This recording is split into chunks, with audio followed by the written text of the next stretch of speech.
Afine Guessant, mes chers amis, qui est une personne que je respecte énormément, parce que ayant mené une lutte très sérieuse lorsque Gbagbo n'était pas en Côte d'Ivoire en raison de sa détention à la Cour pénale internationale contre le troisième mandat, il a été vent debout et avec Bédier et toute l'opposition en 2020, ils ont quand même fait ce qu'on appelle le boycott de l'élection, qui était une figure de paille que Ouattara et son gouvernement ont mis en place pour essayer de légitimer et violer notre constitution comme si de rien n'était encore aujourd'hui, 5 ans plus tard. Donc cette personne est très crédible pour moi afin de mener la lutte sociale, la lutte dont les Ivoiriens ont besoin pour s'autonomiser. Ceci étant dit, on passe à autre chose. Alors Monsieur Afi a fait un appel ce week-end, on va dire le week-end dernier, un appel en direction de l'opposition en général et en direction de Monsieur Gbagbo plus précisément, pour lui dire de prendre ses responsabilités afin de mener l'union de l'opposition pour l'élection présidentielle de 2025 plutôt.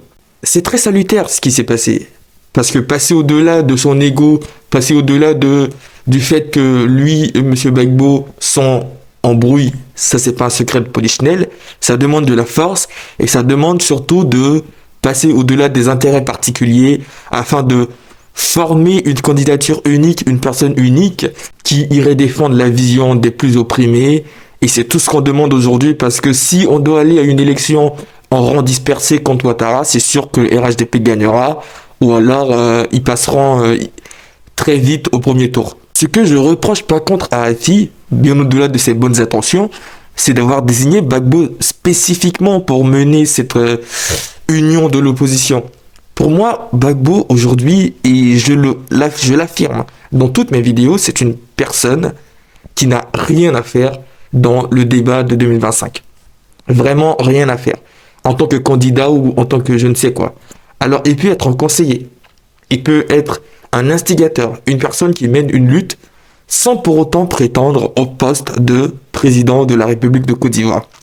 Non seulement en raison de ce qui s'est passé sur la décennie de la crise post-électorale que la Côte d'Ivoire a connue, mais aussi en raison de son âge très avancé. C'est suicidaire de demander à Gbagbo de rentrer dans l'arène et d'aller se battre, de faire campagne, sachant qu'il est affaibli au niveau de son corps. Il faut qu'en Afrique, on puisse dire à nos chefs politiques qu'à un moment donné, c'est bon, ça suffit, il faut se retirer.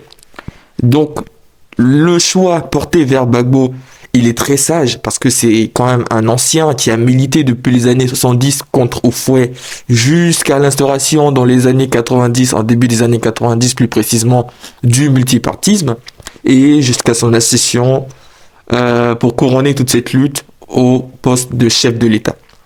Mais aujourd'hui, il faut passer la main à une jeune génération. C'est toujours ce que je dis. Je le dis depuis le départ.